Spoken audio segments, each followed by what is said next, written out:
रोम consulate में जो आज खुली कचहरी की मीटिंग थी, पर्सनली मैंने भी वो कभी तो पहले अटेंड नहीं की, आज ही मैंने अटेंड की है। देखें, बेहतरी की गुंजाइश हमेशा होती है। 100% तो नहीं, लेकिन 50% या 30% वो कोशिश अपनी पूरी करते हैं कि वो जो है वो इन मसाइल को हल कर सकें। तो जो लोग पहले अटेंड करते हैं उन लोगों ने फ़ीडबैक भी दिया कि अच्छा रिस्पांस आता है। अब इसमें ये है कि उन्होंने एक्सप्लेन किया कि हमारा इसमें कोई रोल नहीं है, ना तो वो हमसे पूछते हैं, ये सब पाकिस्तान एम्बेसी का मसले मसाइल है। हाँ, हम उनको रिक्वेस्ट कर सकते हैं, सिर्फ पाकिस्तान एम्बेसी नहीं और भी काफ़ी सारी एम्बेसीज को सेम मसाइल है, लेकिन हम उनको रिक्वेस्ट कर सकते हैं, हम उनसे जो है हम उनको रिक्वेस्ट फॉरवर्ड कर सकते हैं, अपील कर सकते हैं, लेकिन देनी हमें पाकिस्तान एम्बेसी ने ही अपॉइंटमेंट है, हम आपको डायरेक्ट अपॉइंटमेंट नहीं दे सकते। ठीक है, तो उसके लिए उन्होंने अपना होमवर्क भी डिस्कस किया कि हम अपने तौर पर जो है हमने लास्ट ईयर भी एक इनिशिएटिव लिया कि जो स्टूडेंट्स हैं हमने अपने तौर पर सर्च करके उनकी जो है वो लिस्टें बनवाई, जिसमें हमारे पास पूरी लिस्ट आई कि इतने हज़ार स्टूडेंट्स ने अप्लाई किया है। फिर उसमें से हमने खुद देखा कि कितने लोगों को वो वीज़ा दे रहे हैं, और हमने खुद उनकी लिस्ट बना के उनको फॉरवर्ड की कि आप लोग इनको जो है वो अपॉइंटमेंट्स दें, वीज़ा दें।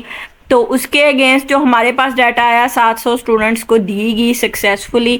ठीक है, अब हम अपनी तरफ से उन्होंने कहा पूरी कोशिश कर रहे हैं, फिर भी मसले मसाइल तो ज़ाहिर बात है फेस करने पड़ते हैं। तो आप लोग जो है वो उन्होंने 2 ईमेल्स दी, एक वर्क वालों के लिए दी और फैमिली वालों के लिए, कि आप लोगों को मसले मसाइल जो हैं आप उस पर हमें अपने डॉक्यूमेंट्स अटैच करके ईमेल करें।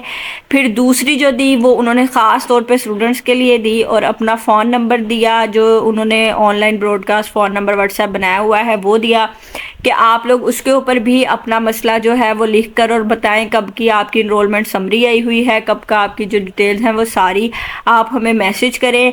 फिर हम एक उसके ऊपर दोबारा से पिछले साल की तरह लिस्ट बनाएंगे और वो लिस्ट हम जो है वो फॉरवर्ड करेंगे एम्बेसी को। फिर उसके अगेंस्ट उन्होंने, ये आपको स्क्रीन पर नज़र भी आ रही होंगी, फिर मैं थोड़ी सी उनकी कन्वर्सेशन भी सुनाती हूँ जो उन्होंने स्टूडेंट्स के साथ की। तो वो उनका इनिशिएटिव अच्छा है, वो उनकी बात भी ठीक है, वो एक सेपरेट अदारा है, वो कुछ नहीं कर सकते। हाँ, अलबत्ता वो कह रहे हैं कि सिर्फ हम पाकिस्तानी और बहुत सारे भी अदारे उसके अंदर शामिल हैं, लेकिन हम यहाँ पर बैठ के जितनी हेल्प कर सकते हैं हम कर रहे हैं, और भी हम इनिशिएटिव ले रहे हैं। बट ये है उनके हाथ में। हम अपने तौर पर एक लिस्ट तैयार कर देते हैं कि इतने स्टूडेंट्स हैं, ये लोग हैं, फिर हम उसकी सारी इन्फॉर्मेशन उनको शेयर कर देते हैं, फिर उसके अकॉर्डिंग हम उनसे पूछते भी हैं कि कितनों को मिल गया, कितनों को नहीं। तो हम अपने तौर पर यही कर सकते हैं और हम ये कर रहे हैं। इसके अलावा कोई और एमरजेंसी वगैरह केस है, वो कह रहे हैं कि हमें सेपरेट इस नंबर पर मैसेज करें, ईमेल करें। फेसबुक का उन्होंने बताया लिंक, उसके ऊपर उन्होंने कहा है कि आप हमें जो है ना वो ज्वाइन करें, वहाँ पर भी इंफॉर्मेशन आती है। कंप्लेंट्स आप डिस्कस करें तो आपके मसले मसाइल हम सॉल्व करने की पूरी कोशिश करेंगे। तो ये आपके स्क्रीन पे सारे नंबर्स और सारी चीज़ें नज़र आ रही होंगी। और जो जी हुज़ैफा वसीम साहब।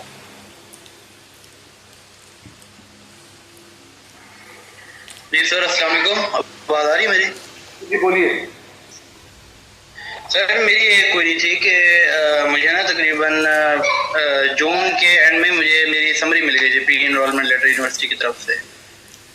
तो और उसके बाद से मैं वैसे अपॉइंटमेंट मतलब शुरू कर दिया। मेरे कंसल्टेंट हैं, उसने कहा था कि आप अपॉइंटमेंट देखना शुरू कर दें। तो तब से मैं कर रहा हूँ, तब से लेके अब तक मुझे एक अपॉइंटमेंट भी नहीं मिली। तो मैं आगे इस चीज़ में एनडीए किया, जो एजेंट हो जो है यहाँ 18 अपॉइंटमेंट्स है वो लोगों का एक तो वो कह रहे हैं कि लोग 3-3 साल से अप्लाई कर रहे हैं। आप अप्लाई करते रहे, उसी तरीके से आपको ईमेल मिलेगी। हमें क्वाइट भेजेंगे तो जो हम लिस्ट बनाएंगे उसमें आपका नाम भी आ जाएगा और वो जाके हम सरकारी तौर पर इटालियन गवर्नमेंट को भी देंगे। सर, तो आप मतलब वहाँ सारी इस मुतालिक बातचीत कर रहे हैं, तो कोई आइडिया है कि कब तक ये मसला हल हो जाएगा? ये मसला हल हुआ है ना, हमें 700 स्टूडेंट को वीज़ा मिला है ना भाई। आपकी तो वो तो ठीक है 700, लेकिन आपने ये भी तो जी सर, लेकिन आपने वो भी तो बताया कि कितने हज़ार स्टूडेंट में से सिर्फ 700 स्टूडेंट्स को मिला वीज़ा। अगर आप ये भी तो शामिल है ना। उन्होंने कन्वर्सेशन की, वो अब नेक्स्ट आप सुनिएगा। और इंशाल्लाह अल्लाह पाक खैर करे, कुछ ना कुछ बेहतरी तो लाजमी आएगी और पहले भी आती है। आप लोग भी ज्वाइन किया करें। अपना ख्याल रखिएगा। अल्लाह हाफिज़।